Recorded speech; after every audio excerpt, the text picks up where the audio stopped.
Testing 212. Hey guys, welcome back to A Gamer's Guide to Productivity, your go to podcast for conversations about life, learning, and leveling up. So, of course, I'm your host, Nico Penguin, and today we have a guest who has been on a journey of self love, relationships, personal growth, and hopefully, if you pay attention, he's going to leave you inspired and equipped with some powerful insights. So, everybody, please make sure to welcome Dr. Mark Hicks today. He is a seasoned counselor, author, life coach, and podcast host with an impressive academic background and lived experience from navigating toxic relationships to mastering the art of healthy connection. Dr. Hicks brings a unique blend of expertise and empathy. And today we're going to dive into what makes relationships tick and how understanding love can change the way that we live. So, Dr. Hicks, thank you so much for joining us today. My pleasure. Thank you for having me. And for those that may not know, what compelled you to want to pursue the title of doctor? Because that sounds very hard and complicated. Yeah, I spent a long time in school, just something I enjoyed doing and happened to be pretty good at. So I kind of stuck with it. So I do have a couple of master's degrees and a doctorate, and I learned a lot from those things. But I also learned a lot just from life. As a counselor, of course, I'm concerned about relationships. That's what one of the primary things counselors do. I also have Hmm. a background in spirituality and theology. And from a spiritual standpoint, we care about relationships. But beyond that, I didn't always know what I know now. And when I Mm. was young, I ended up in a first marriage that was completely toxic, terrible experience, ended in divorce. Still have the emotional scars to prove that one. And as a counselor, as someone that comes from a spiritual and theological background, and as someone who has been through the the difficulties and the struggles of a toxic relationship, all that sort of brought me to a place that I really wanted to understand how do we build healthy relationships, not just in marriage, although that's part of it, but in Right. families, in friendships, as coworkers, in neighborhoods, in connections with people online. How does love and relationships affect every part of our life? And I sort of threw myself into that question for a long time, and that's what brought about my first book. Hmm. That's interesting. How do you build relationships? Wild guesses here. Would it be to either make the first step? If not, is it to be vulnerable? Or are any of those any relatively close to how to build a good relationship? Yeah, vulnerability is part of it. It's one of the things that keeps us from those good relationships is fear. And Hmm. sometimes fear is not just paranoia. Sometimes fear comes from because we've had bad experiences. A lot of people grew up in dysfunctional families. We don't always like to talk about that. We don't like to badmouth our family, but a lot of times people grew up in dysfunctional families. They never really learned what love and connections and relationships really are all about. And even if you come from a good family, a healthy family, they're all kind of quirky. They Right. all kind of have their own brand of odd and weird, and that's okay. That's part of the charm. But when you bring your brand of quirky and odd and just plain weird out into the world trying to connect with other people that may have their own brand of quirky and odd and plain weird, Hmm. sometimes that doesn't match up really well.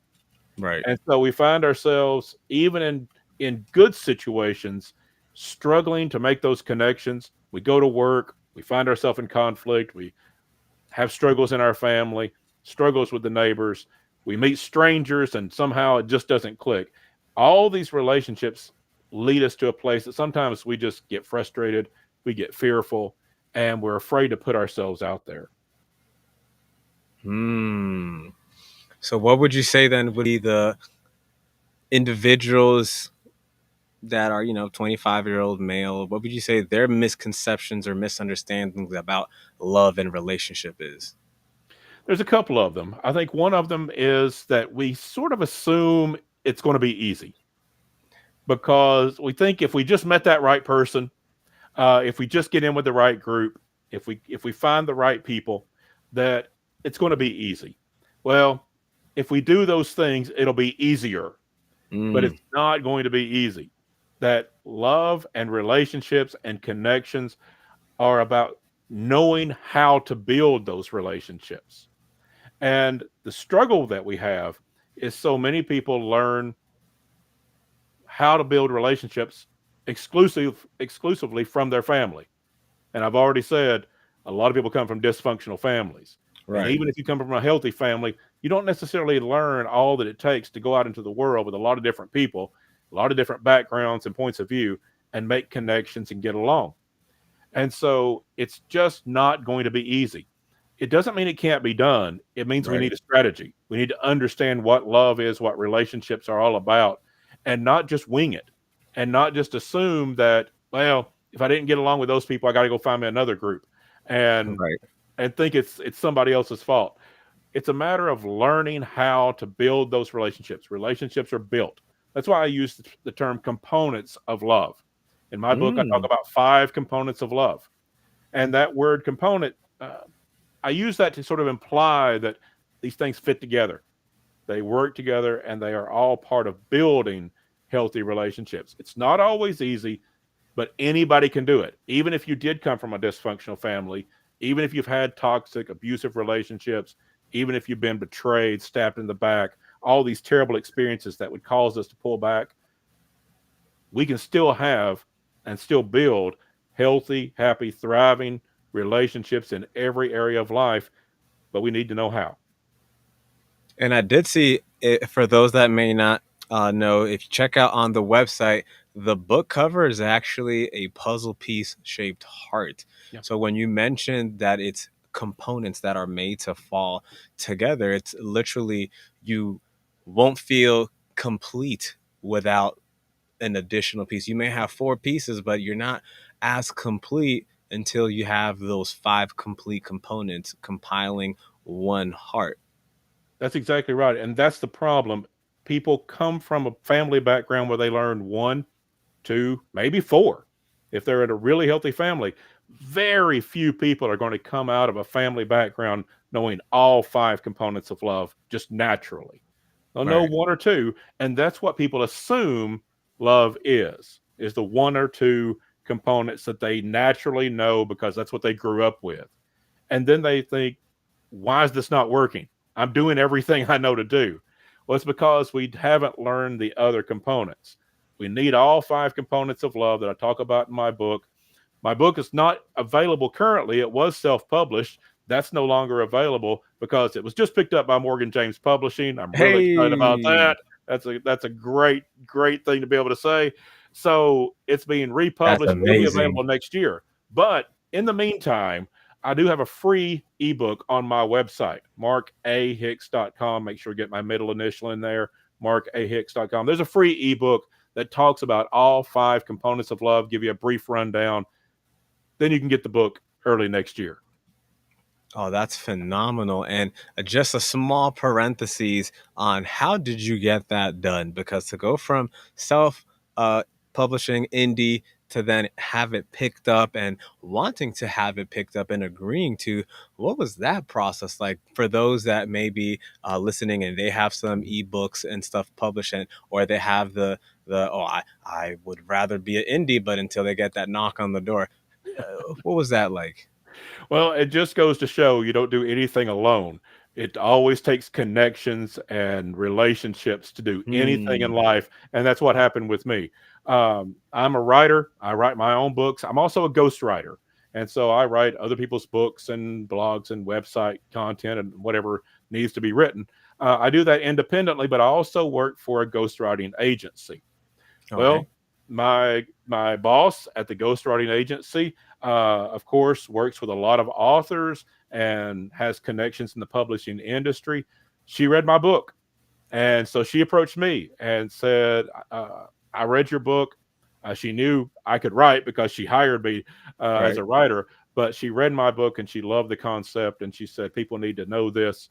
How would you like me to introduce you to the folks at Morgan James Publishing?" I said, yeah, I would like that. Right. And so I still had to go through the process. I still had to submit my book, but I was able to do it with a recommendation from her and made that connection. And they went through the process of evaluating my book and they picked me up. Oh, that's phenomenal. That brings me to my second question that I had pre. We're on question number two. How do you define a healthy relationship, and what are some key indicators that it is flourishing? Yeah, oh, that's a great question. Um, it's very difficult to give a concise definition of a healthy relationship because there's no stereotypes. I really resist the whole idea of a healthy relationships look like this. Now there are limits. We don't have abuse. We don't hit people. Right. There's not manipulation. Those kind of things. There's got to be trust. All those kind of basic things have got to be there. But as I talk about love and relationships and building that life that matters and healthy relationships that last, that can come out in a lot of forms.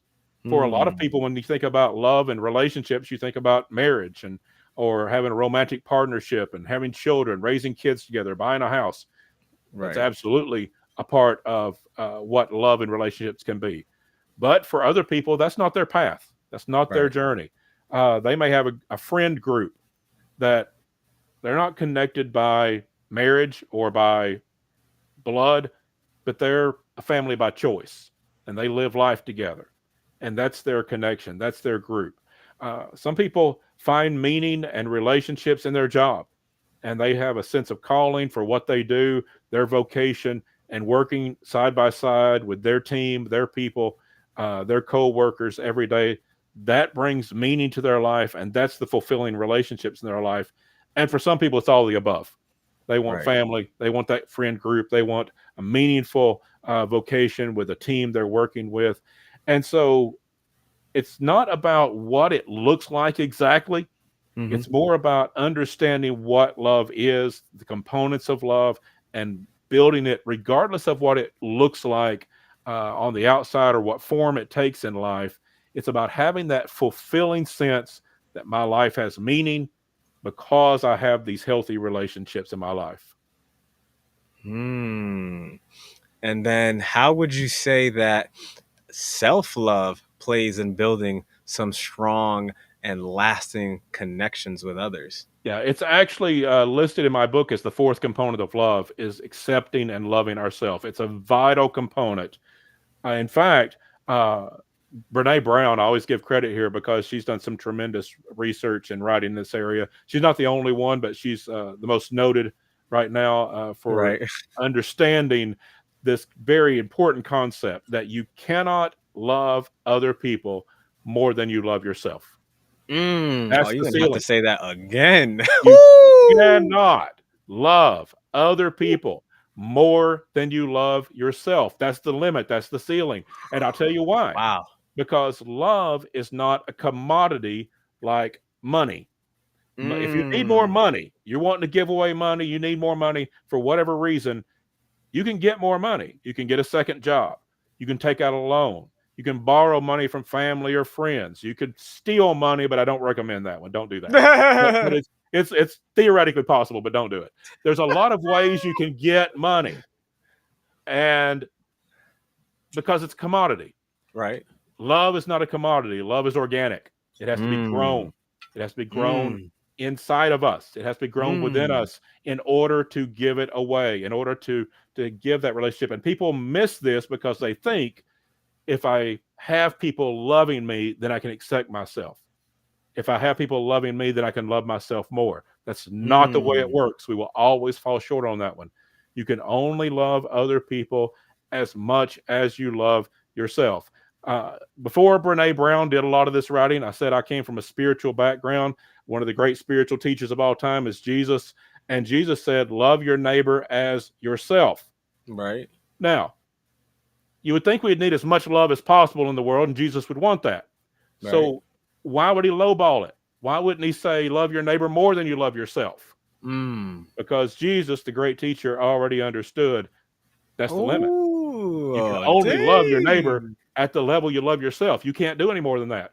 Jesus already knew what Brene Brown studied thousands of years later, and us proved scientifically and psychologically.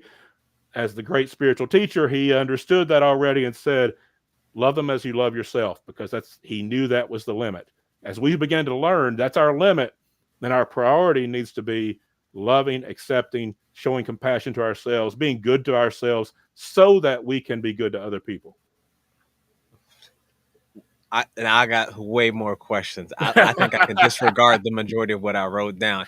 Okay, that was a huge connection that you just like, obvious, but amazing to like fine tune and confirm. So if you don't have that boundary, it's not gonna be good. I'm just gonna leave it at that. It's not gonna be good. That's where the traumas, that's where the manipulation, that's where giving so much of yourself that people take advantage, whether they want to or not. It's like they have so much power and control over you. So, what would you say is a suggestion, if you're able to speak on it without giving too much of your book, that somebody that is more accustomed to giving in hopes of receiving, as Yeah. opposed to filling their cup first before they can say, hey, here's some. Yeah, boundaries is absolutely an element of love.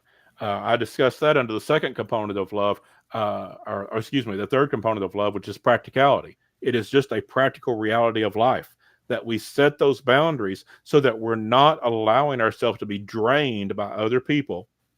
And even though we want to make connections with other people and as many people as possible, some relationships have to end. People Mm, sometimes are surprised that I say that because they think since I'm a relationship coach and that I come from a counseling background, a spiritual background, that of course that I think every relationship can thrive.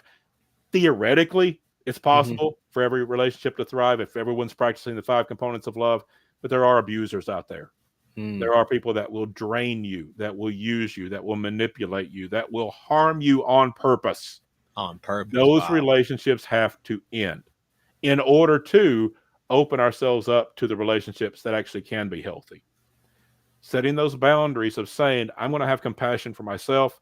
I'm going to learn to love myself. I'm going to accept myself.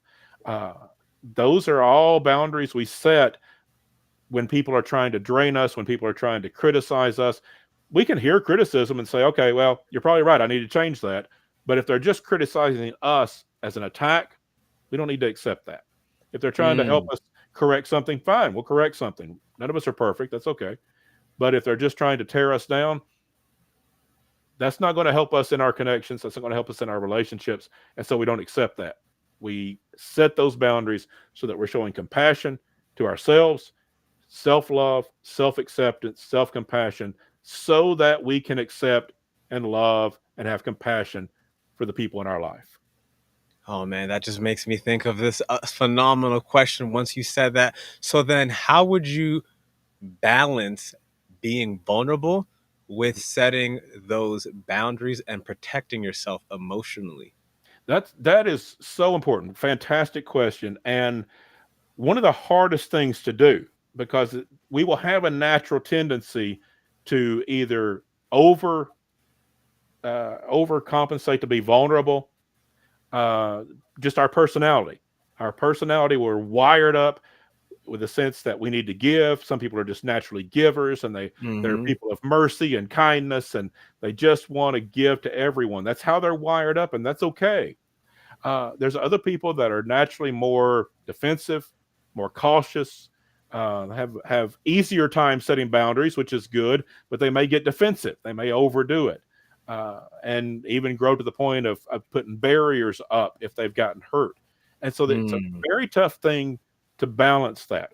And so what I always say in to everyone needs a counselor or a coach right. or therapist or someone in their life. At Or the pastor. very least, do you have a wise uncle or a friend that you can talk to that will give it to you straight and that will talk with Mm, you? But it's better to have a professional. Uh, hmm. Hmm. and that's because life is just complicated. It's Right. hard. And if we get hurt physically, we go to a doctor. If our tooth hurts, we go to a dentist. If our Mm. car is making a weird noise, we go to a mechanic. If the Mm. water's not flowing right in our house, we call a plumber. If we have some kind of legal issue, we're going to call a lawyer. There are so many professionals that we use in our life to help us because we can't do everything alone. But yet, when we are talking about the most important things in our life, our relationships, our marriage, our family, our friendships, our connections at work, what we do for a living, getting along with people in the world and being happy doing it, being fulfilled and content with our life, loving ourselves and loving others. There's nothing more important than that. And we think we're supposed to do that by ourselves and Mm. just do whatever our family did, Mm. which we probably know didn't really work. Right. Everyone needs a counselor. Everyone needs a therapist. That doesn't mean you need to be in therapy every week, but Right. you go to the doctor every now and then when you need to. Go to a therapist, let them get to know you, find a counselor. You don't have to go all the time, but they'll know who you are when you call. And when you have that question of, am I being taken advantage of? Is this something I can compromise on, or is this something that's too far that I'm letting someone manipulate me? Or am I being too defensive here and I'm keeping people out of my life and I'm messing up relationships because I'm not being vulnerable enough? That's a balancing act that there's no generic answer. I Right. can't just say this is the line. That's something that has to be balanced for every person. And we need someone that can give us some counsel on that. Life's too complicated. Everyone should be in counseling. Now, I get some pushback on that because people say, well, not everybody can afford a counselor. I get Right. that. I understand that. That's a valid point. But not everyone can afford a dentist either. That Right. doesn't negate the need for a dentist. Right. It's a different problem, and I Right. acknowledge I acknowledge the problem, but everyone still needs a dentist. Everyone still needs a doctor. Everyone needs a counselor or a coach or a therapist or some wise counsel in their life to navigate these very complicated topics on the most important decisions of life. How am I connecting with other people? So you would say that if somebody were to ask you how you would go about prioritizing your relationship, you would let them know that a part of this, health journey, especially with yourself, is having somebody else give it to you straight. Whether of course, the number one would be a professional who's been vetted, certified, etc., many years in the practice, but having somebody, an outside party, because when you're a little too close to the trees, you can't see the forest. Exactly. Yeah, it's so easy. Two things happen. One, we just revert back to what our family did. As I said Right. earlier, it's just easier to just go with that instinct, even when we know it doesn't work. The other thing is we are so close to it, it just gets jumbled up in our minds, Mm. especially at night when we start ruminating on things. We can't sleep. We're going back and forth on this stuff and keeps us up at night. And Right. that just puts us in a worse condition. It's amazing how much clarity comes when we say it out loud in real words to another person. And we get it back. We get reflection back on that from a person that has some wisdom and especially somebody that has some training and understanding of what therapy is. Mm. So, would you say somebody has to wait until their boundaries have been crossed to start seeking that professional help for professional challenges? Or at what point would you say? Would it be like at that first sign of a toothache or just, routine checkups every now and again? I would say routine checkups. I would you if you go to a new city, you move to a new place, one of the first things people usually do is I need to get a doctor. Especially if you have a family, you need to get a doctor for the kids and you get one for the family. And a lot of times you go in and you just get a checkup. You just get a routine checkup and sort of let that doctor get to know your file so that when you do come in with an Mm. ailment, they have a baseline. They sort of understand Mm. where you're coming from. They understand your basic health. I would say Right. the same thing is true with a counselor. Every counselor is going to understand life's complicated and everyone has problems. And if you go in and, Right. and say, I don't want to come to counseling every week necessarily, but let's have a couple of sessions. Let me tell you where I'm coming from, the struggles I'm having, what I'm doing so far, where I'm struggling, and then I want to make sure that I'm in your file. I want to make sure that I have somebody to call when I need you because I know I'm going to have trouble. That doesn't mean that you're unique. Everyone has that. Everyone Right. needs somebody. I like to say, I have a master's degree in counseling. I have been a therapist. I've been in counseling too. Just like a doctor would go to a doctor, a dentist Right. goes to a dentist, a counselor goes to a counselor. Mm. That's actually so intriguing and important to think about the importance of all these factors. And then if somebody were to go through that entire process and they come out and they're feeling much better, how would you say that conversation is when person A in a relationship goes through that and then person B is not even thinking about doing that? So you have somebody that went through that, read your book, watched this podcast, said, you know what, let me go get my routine checkup.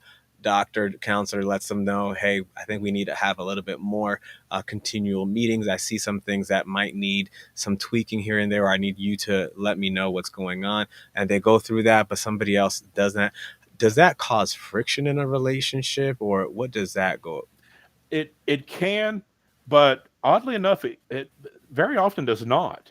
If Hmm. you're reading books about relationships, you're reading my book. There's other books out there to teach you about relationships and how to build healthy ones. If you're going to counseling, you're getting healthy yourself, and you are learning, as we said before, to love yourself, show compassion and acceptance to yourself. You're going to be able to give more love away, and that's usually going to be Hmm. responded to well. You're going to be able to respond Hmm. with more patience, with more kindness, with more wisdom, with more healthy boundaries. All those things are good for relationships. And so when people in your life, they may not know why you've started practicing the five components of love. They may have no idea what that is. They may not know anything about my book. They may not know anything about the counselor you're going to, but they know that you're loving them more, that you're showing them more compassion. You're showing them more empathy. You're showing them more clear but patient boundaries, that you're not losing your temper with them because you know where your boundaries are and you're making those clear up front. You're not nagging them or letting things build up and blowing off steam because you let it build up. You're communicating what you need and what you'd like to see happen. You're doing the right things in the relationship. And so most of the time, or at least a lot of the time, people respond very well to that because they see you appreciating yourself more, you're happier, you're healthier, and you're giving that happiness and health away to them. Hmm. Now, this would be a question for specifically individuals that, let's say, gamers that don't go out as much and they struggle with loneliness. Mhm. What advice would you give somebody struggling with loneliness despite being surrounded by people, whether online or in school or in the family, but they're feeling lonely inside? Yeah. Let me say, first of all, if you feel lonely, you are not alone. That is an epidemic, and I don't use that word just flippantly. The Surgeon General of the United States in 2023 has put out a report that said the United States culture, the American culture, is gripped in an epidemic of loneliness. That's his quote, Mm, an epidemic of loneliness, and called it a public health crisis. There have been studies that show that people between the ages of 18 and 29 are the most affected. Doesn't mean the other wow. age groups are not. They are just as much gripped in that epidemic of loneliness, but 18 to 29 are feeling that even more, according to some studies. And so, if you are a young male gamer and you got a lot of connections, you know a lot of people, you got a lot of friends, you know a lot of people online, you may have connections all over the world, but yet you still feel lonely. You're part of the American culture. Mm, And that is one of the things we're dealing with is we have lost sight of how to build healthy relationships. We've allowed a lot of things in our culture to pull us away to where we feel lonely in a crowd. And mm, so I would say, first of all, take a breath. This is nothing you've done wrong. This is nothing that shows a flaw in you or your personality. There's nothing wrong with you. You are unfortunately caught up in an epidemic that is a public health crisis in our nation. So don't beat yourself up. But when we are dealing with a problem, we want to find a way to solve it. And Mm-hmm. so, like every problem, knowledge is power. Right. Learn the five components of love. Learn from other authors and teachers. I've already mentioned Brene Brown. There's a lot of good people out there teaching about healthy, thriving relationships. Make that a priority, because sometimes we don't study it because we just assume, well, it must be me. There's something Right. wrong with me. There's nothing Right. wrong with you. It's just that we have done a very poor job in the American culture of teaching how to build healthy relationships in the modern age.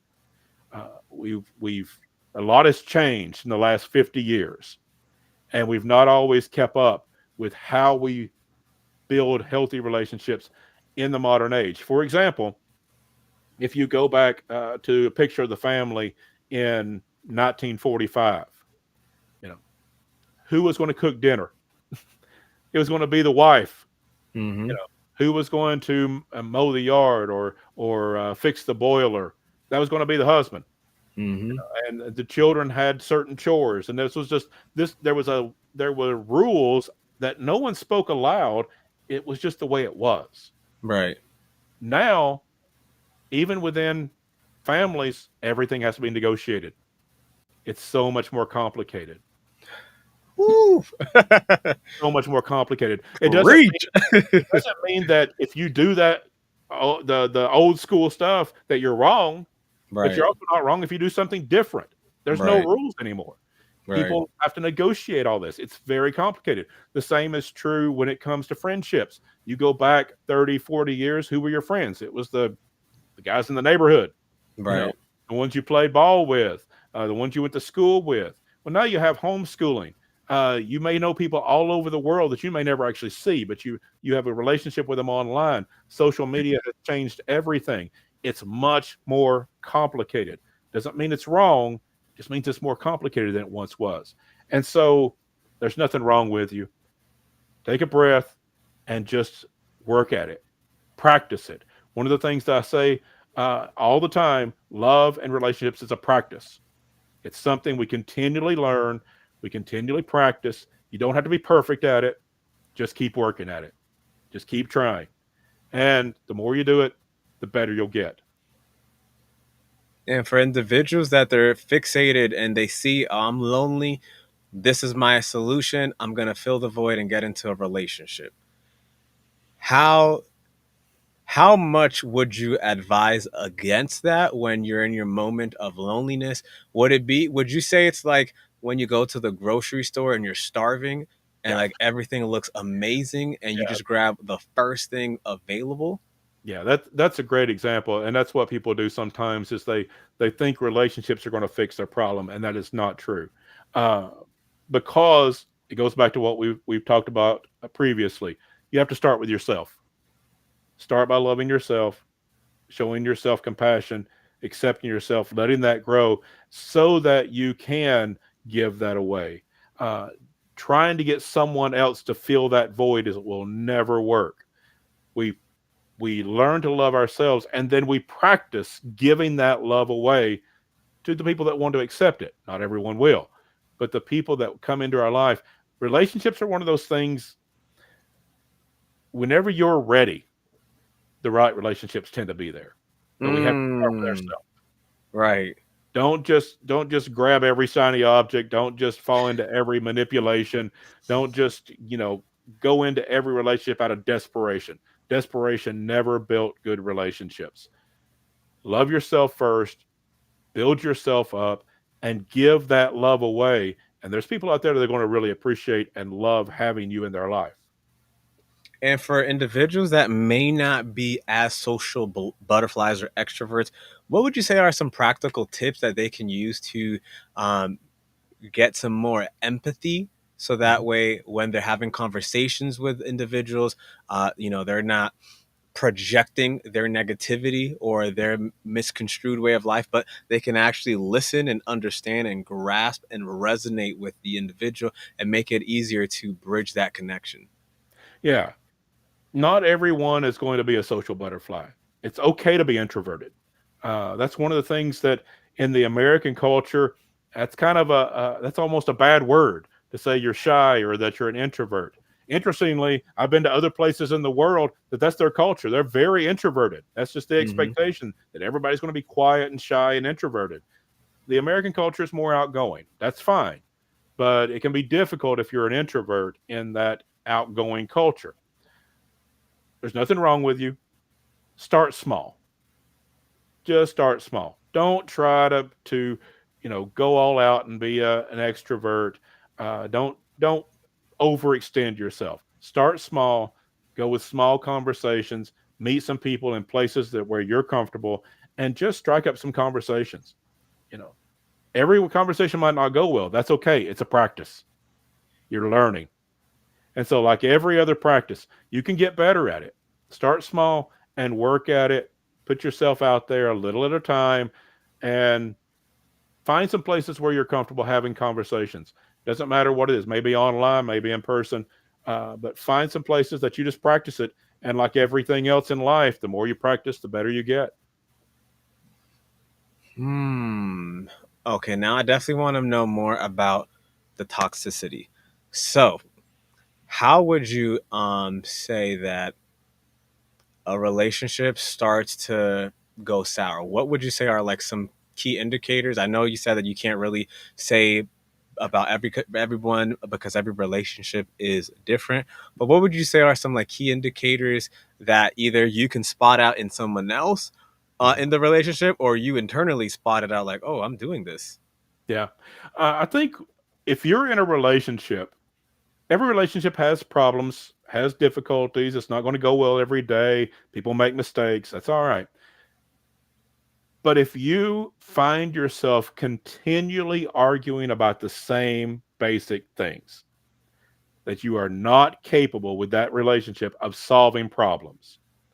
Uh, I've known relationships that lasted years, decades. They were fighting about the same thing 20 years that they fought about the first year.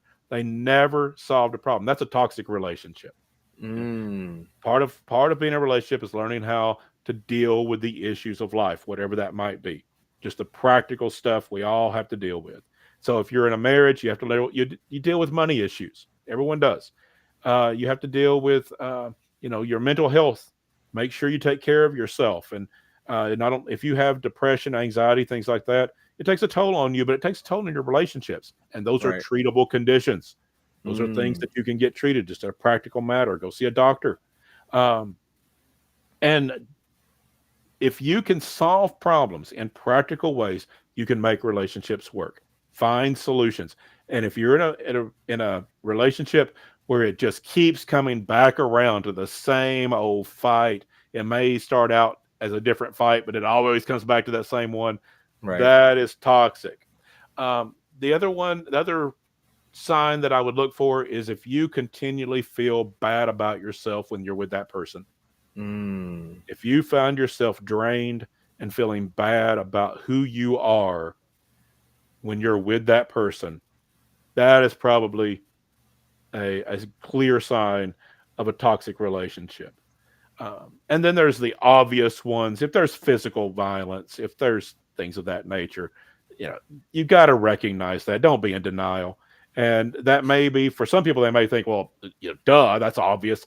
It's not always. Sometimes, mhm, if you've been in this pressure cooker for a long time and it's just sort of slowly built to that level, and now you find that, yeah, there's physical violence in this relationship, but it wasn't always like this and it's just gotten worse. And don't make excuses.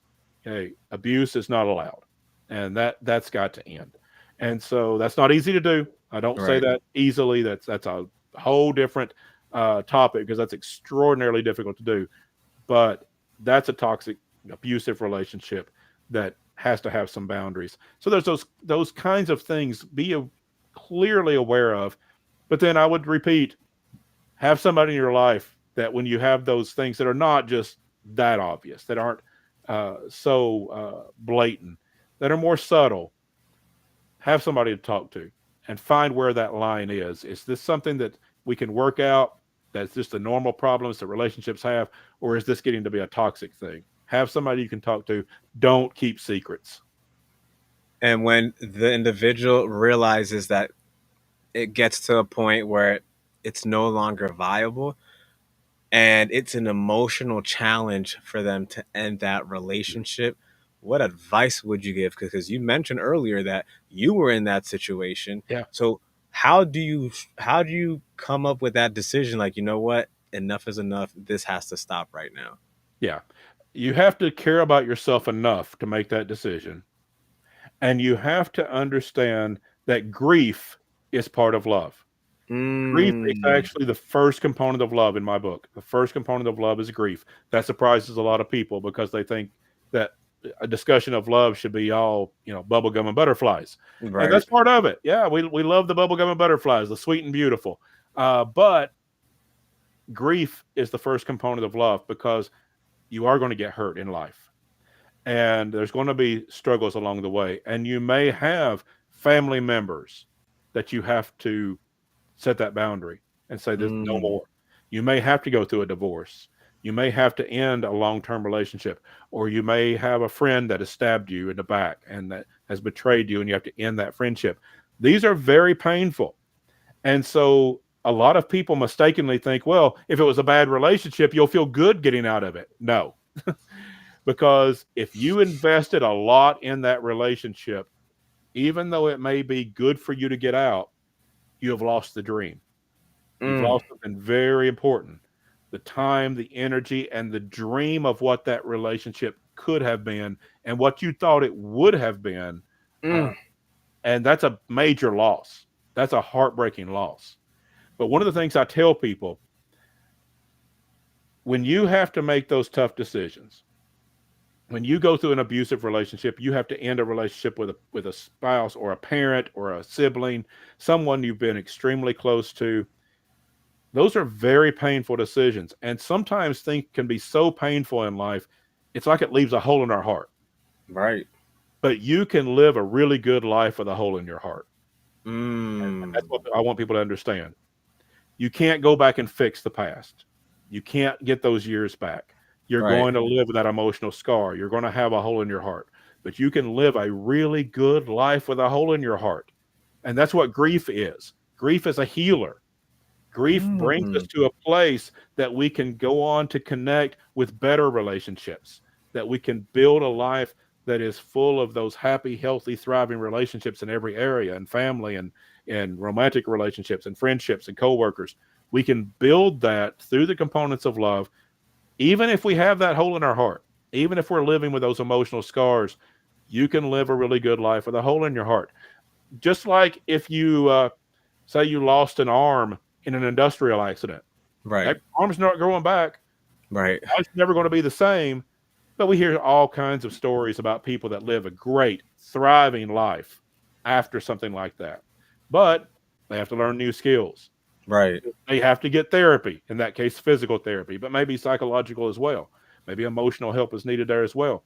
But you have to learn new skills. You have to get some help. You have to go through a process of learning, but you can live a really good life without that arm. Same is true of emotional scars, emotional damage. You can live a really good life with a hole in your heart. And now you mentioned something so impactful that it almost slipped my mind, but I was thinking as you mentioned it, placing expectations on others. Mhm. Would you say is that something healthy? Is that something negative? Is it too much, too little? Because if you place expectations on someone and they fail to meet it, it makes you feel some kind of a way. So Yeah. would that be something that would be not, I wouldn't say toxic per se, but something that isn't as healthy? Yeah, let me give you a little trick to relationships. And I learned this from Dr. David Burns, who wrote the book Feeling Good. He also wrote a follow up book called Feeling Great. If you want to feel either one of those things, they're worth reading. And he, in those books, he talks about giving up the word should. Mm. Just get rid of it. That's not a word. Now, obviously, there's a few exceptions to that rule.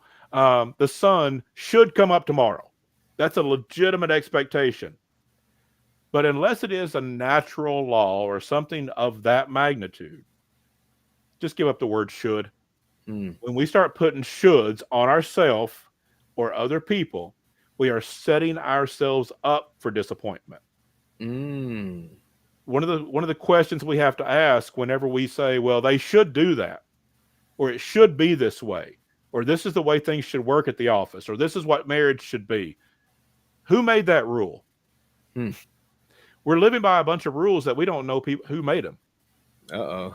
They came from our family, they came from our culture, they came from our neighborhood, they came from whatever influences we may have, maybe our religious background, maybe our some cultural influence of some kind. Some way we got these rules of what other people should be doing or what we should be doing that are not actually rules. They're just shoulds that we've put on ourselves and we put on other people. And then we get angry when we don't meet our own expectations and people don't meet our expectations when those were never rules to start with. If we give up the shoulds and deal with what is, if we have something we want to be different, okay, that's fine. Don't make it a should. Don't Mm-hmm. make it an expectation. Just say, this is what is, and I accept it, but I sure would like it to be different. Right. And can we get there? And we can have that conversation with ourselves. This is the way I am, but I would like to be different. Hey, we're all on the journey. We can grow, we can develop, we can learn, and we can make it different. We don't have to beat ourselves up, put ourselves down because we didn't get it right. We can change. We can have those conversations with other people. This is what you're doing. I accept it. I accept what you're doing. As long as it's not abuse, that again, we're not going to have that. But if it's just a thing that happens in life that we're not satisfied with, I get that's the way you handle things, but I'm wondering if we can make some changes. I would really like to see Mm. it go this way and have that conversation. That's a lot different than coming to somebody and say, you should do this. Right. Uh, if you get rid of the word should, get rid of the attitude, put it out of your mind, look at what is and what you would like it to be. That's a lot different than talking about shoulds. Okay, now that got me to a new place. So, say somebody wants to have that conversation, but they're scared. They're afraid of being rejected. They're afraid of being abandoned. They're afraid that, hey, if I stand up for myself, that person's not gonna want to. They're not gonna want to meet me halfway. They're not gonna be willing to compromise or try this new, different way. Would that fear? Would that fear be kind of an indicator like something's not right? Yeah, absolutely. Because I would come back to the question as a therapist, what brings you to that place of fear? What's going on in that Mm. relationship that you're afraid to say, I would like something to be different? I would like to talk about this. If you're at a place that you are fearful to have conversations, that you're fearful of talking about goals and ambitions in your life or in the relationship or whatever, why? You know, Hmm. what kind of relationship do you have? And so that may be an indicator of some deeper problems that there really isn't a relationship there, that you're going through motions, you're just trying to meet expectations. You've been in it so long now, you're just in a habit, but you're not really in a relationship. If you're afraid to have basic conversations that are completely reasonable, then yeah, there's an indicator there that there may be something deeper going on. And again, that's a good thing to talk with a counselor or a coach or some wise person and say, I'm just scared to have this conversation. I'm afraid that may be an indicator of some problems, and get some perspective on that. And for somebody that, let's say that they are thinking, I don't really want to bring this up to so and so and whatnot, would you say that by them not acknowledging that they're like, I want A, they want B, but because they want B, I'm gonna just, okay, they're happy. because they're Mhm. happy, I'm okay, but I want A, and they're not even willing to have that conversation. Would you say by them not essentially standing up for themselves, because Mhm. as you mentioned, you need to love yourself first. Yeah. By not standing up for yourself, you're almost acknowledging, like, yes, you can walk over me like I'm a doormat. And it Yeah. starts this negativity of, I'm going to give up self for your happiness, for your well-being, despite the fact that I know I don't like that, I don't want that. If I maintained my sense of individuality while still trying to build this, I don't see that this would work. And that's a lot of like potential red flags. Like, why are you in a relationship that you can't be yourself in, so to speak? Exactly. Yeah, that's exactly right. I mean, there may be some things that are small that we Hmm. say, I'd like to be different, but it makes them happy, so fine, because we want to make our partner happy, we want to make our friends happy. So if it's something that's not real important, something that we can just give as a gift, okay, fine. Let them have their way. But if it really is something that's important, if it's part of who we are, if it's a vital element to us, then yeah, we sometimes are making ourselves into doormats and being manipulated and being bullied in order to try to keep a relationship, and that's not a healthy relationship. That when we're being manipulated or bullied or pressured to not be us, Hmm. then we're no longer in a relationship. We may call it that, but that is not what a relationship is. Dang. So, would you say that somebody that wants to build a relationship that stands the test of time, they need to make sure that they love themselves, and they need to make sure that they're able to communicate effectively to their significant others, their family, whatever relationship that they're trying to be in, whether it's the highs, it's the low, as long as you're able to communicate effectively and efficiently and you love yourself, you're able to continue day by day, building it one step at a time. Yeah, absolutely. If you love yourself, you accept yourself, and you're on that path of growth. You're always becoming better. It's not that we love ourselves to the point of ego that I'm perfect the way I am. It's that I accept myself as I am, Mm, love myself as I am, but I love myself too much to stay where I am. I want to be better. I want to grow right. and I want to learn. I want to develop. And so as we're on that journey, we're in relationship with people that are also on that journey. If we can't be ourself in a relationship, as I said, there's no relationship there. And when we give up ourself, we've given up everything, and we're not actually being there for that person, because if we give up ourselves, then they no longer have us. We are not in a relationship with them. We've withdrawn from them. We're hiding Mm, ourselves, hiding behind these barriers in order to try to keep this illusion of a relationship. So we're not helping ourselves, and we're not helping our partner or our friends either. Part of being a relationship is being authentic, mm, authenticity of who you are, and connecting with people that will naturally connect with who you are. If we if we're putting on masks, which we have a tendency to do, if we're play acting, we're playing a role to try to make people like us, that's exhausting. right. It's just exhausting. Be authentic, be who you are, and there are going to be plenty of people in the world that will connect with that. And when you do start to be comfortable in a very good relationship, let's say a mistake occurs on your end or their end, how important is it to forgive? Because you mentioned grief being so important. So how vital is forgiveness, and how much is too much forgiveness where you're really doing a, you're going too much to forgive somebody that wouldn't across the street for you. Yeah, it's important to understand forgiveness does not necessarily mean reconciliation. And so, if we are talking Mm, about abuse, we're talking about toxicity, where a relationship needs to end. You can forgive a person, but not be in relationship with them. Those are two different wow. conversations.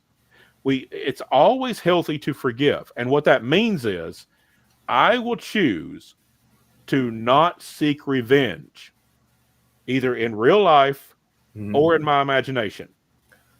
Because Mm. even if we don't seek revenge in real life, sometimes we spend a lot of time ruminating and thinking, I'll Yeah. give them a piece of my mind and what I would say to them, and I'd tell them this, and I'd do this to them, and boy, I could show them. And we Oh my spend goodness. a long time and a lot of energy and a lot of bitterness and a lot of Mm. anger, which just eats us up. It's not healthy Mm. for us. And so forgiveness is for our sake, in order to say, I'm not going to seek revenge. I'm not going to harm you. Even if I could, I won't harm you. And I'm not going to seek revenge, even in my imagination. I'm going Wow. to let that go. Now, the second conversation is, now that I have forgiven you, I'm not going to hurt you. And I'm not going to even imagine hurting you. I'm not going to have bitterness and anger and lashing out in my imagination. Once I've done that, now can we have a relationship? Sometimes it's yes. Sometimes the person is truly sorry for what they did. There can be a rebuilding of trust. There can be conversation of what the root causes of that conflict was, and there can be a reconciliation. That can be a great thing, and relationships can even be stronger going forward when that happens. But it's not required. Sometimes we say, I will not harm you. I will not seek revenge. I won't seek revenge even in my imagination. But my boundary is, we can't have a relationship anymore because Right. you are a toxic, abusive person. And I don't have that in my life because I love myself too much to bring Mm. toxic, abusive people into my life. But it doesn't mean that I'm going to have bitterness or anger towards you. I wish you well, but your well is going to have to be outside of my realm. Wow, that's so beautiful. Oh my goodness, that's amazing. Okay, okay, guys, I'm I'm taking time because this is so amazing. This is literally like putting literally the puzzle pieces of what needed to be done. But as you mentioned, you can't go in the past. You could just move forward Right. and start now. Start self-reflecting, understanding. If you haven't done your checkups, do so. Oh, I had a question that slipped my mind, but it came back. What would you say for young male gamers that have the machoism of I don't want to go to a therapist? That's for people who are crazy. That's for people who they need the help. I don't need the help. Mhm. And we mentioned already, your tooth hurts, go to the dentist. Right. Your car breaks, you go to the mechanic. Your house is flooding, you get a plumber. Your heart is broken, and what do? Just game away. Just play a 12-hour game session, drinking unhealthily, doing vices, etc. When your heart is broken, but the machoism to I don't want to talk to nobody. What are they gonna do? They're just gonna tell me some stupid stuff. What would you say to those gamers who are listening and they may be balancing like should I go? Should I not go? My friends are gonna make fun of me. My uncle's gonna be like, oh, you're a wuss, you're this, you're that. What do you say to those guys who are willing to listen? Yeah. Yeah, I've got a lot to say on that, but I'll make it short. Oh First of no, all, you could go in detail. I will start by saying, going back to my previous statement, who made that rule? When did mm, we decide that men couldn't get help? mm, Now, that's not a rule. That is not something that nature tells us. That's not something that God tells us. That's not something that is of the natural order that men are supposed to never seek emotional help. That is not a rule. mm, It's just something we made up in society, that somewhere along the line, this macho thing came along, that, yeah, we'll still get help from a plumber, and we'll still get help from a mechanic and from a doctor and from a dentist, but not from somebody that can help us with our emotional stuff, our communication, our relationships. That's not a rule. There is no authority that ever gave us that. We just made it up. And so if mm. it's not a rule, why are we going by it? Why are we doing that to Right, ourselves? Um, the the other thing is, don't assume what counseling is if you haven't been in it. right, Don't assume what coaching is if you haven't done it. What you see on television is not counseling. Okay, right, it's not what counselors do. That's just entertainment. right. In fact, I had a guy one time that his wife pressured him to come and talk with me, and he was dealing with some issues, particularly with grief. And he said, well, she's making me come talk to you. I really didn't want to because, I know what you're going to say. And I said, all right, well, tell me what I'm going to say. And he went through all the stereotypes that people think counselors are going to say. And I said, no, actually, I want to say this. And I talked to him about my perspective of what he was going through. And he just sat there for a second. And I said, is that what you expected me to say? And he's like, not at all. And I said, is that helpful? He said, tremendously. Wow. He was going by stereotypes. And that's not what counselors do. That's not what coaches do. Find a good one. And you may have to go through two or three because Right. part of it is a connection. And Mm-hmm. the same is true with doctors. You may go to a doctor you just despise because he has, no communication skills or acts like a jerk or whatever. Find one that you feel a connection with, that you feel like you can talk to, and don't go in with a lot of expectations because there's been a Mm. lot of people that have gotten a lot of help. Counseling is not the stereotype you think it is. And so, just to throw out a phrase, don't knock it till you tried it. Right. Don't just make stuff up that you think it is. Go see what it is, get a person you connect with, and I think you'll be really surprised how helpful it is. Oh, certainly. As somebody that's been through it, it is extremely helpful. But I will admit, at the beginning, I was on that same boat. Before I was like, who made that was my mindset. Like, who said that I can't? Like, is it the TV? Is it like Yeah. all of these entertainment, like saying like, oh, guys can't do that, guys can't do that? I'm No. like, but then why are the same guys studying to be doctors and Right. being in the office? Like, if they're there, that means that they can relate to me as a guy, And and one they other thing should I'll be. say about that is when you go to a counselor, that is confidential. And there's online counseling now, which is easily available. You can go into an office, or you can, almost every therapist has online office hours. You can make an appointment online. You can go online to have the counseling session, and it's nobody else's business. If you're Hmm. afraid your uncle's going to call you a wuss or your friends are going to make fun of you, you do this for you, Right, and it's none of their business. right. Get the help you need. And if the people around you are too immature or too ignorant to understand it, don't try to explain it to them. Take care of Mm, yourself. mm. And that brings me to, okay, we got to start concluding. We haven't even gotten to gaming stuff. This is just so I'll come impactful. back. I'll come back to Yeah, another you show. you definitely got to come back. I got like one or two more questions. For individuals that have a career that is very mentally challenging, like it requires your mental capacity. Mhm, When they're dealing with emotional stress, it tremendously affects them. mhm, What do you say to these individuals that let's say they go to a session once a year, but they don't do it as frequently, like the guy who drives like 10,000 miles a month but only gets his car oil change every 3 or 4 months? it's Like, good. for these individuals, like whether it's like, neurosurgeons or Mhm, or lawyers or paralegals, like all the way down to like less intense but still requires a mental focus, how important is it, not just on a personal level but mhm. also on a career level, like whether it's a programmer trying to decide between this or this, or an entrepreneur having to decide what business decision to take, Yeah. or a family man who also has to do sales but has to think about, do I want to move my family? And you have these important decisions that are Yep. always jumbled up, and then you throw in a relationship, and then you have to manage that. How important is it on a career standpoint to make sure that you're getting that mental cleanup, that mental checkup every so often? Yeah. It's a real important question. And let's start by illustrating that with, say, someone who's a professional athlete. If someone is a professional athlete, they have to keep their body in top shape. Mm-hmm. They don't spend a lot of time thinking, do I have time to work out? They're going to work out. Exactly. They're going to get their reps in. They're going to get their practice in. Whatever specific things need to be done for their particular sport, they're going to focus on that. But they're also going to do general maintenance of their body. They're going to do nutrition.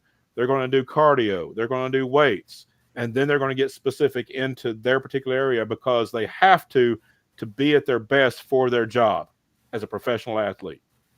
So if you've got mental If you've got a mental job and a lot of mental pressure, there's not a big line that we can draw between mental and emotional. It's all sort of wrapped up together. When you're mentally drained, you're emotionally drained. When you're Mm. emotionally drained, your mental side is going to be drained as well. They're very closely tied together.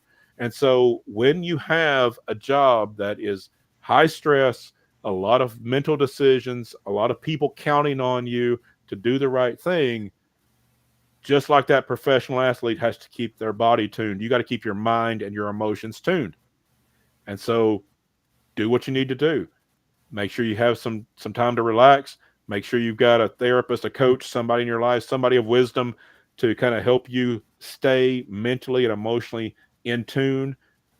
Make sure you're keeping your relationships healthy. Make sure you're taking care of yourself, and going back to that self love and self compassion, take care of yourself emotionally so that you can thrive in your job.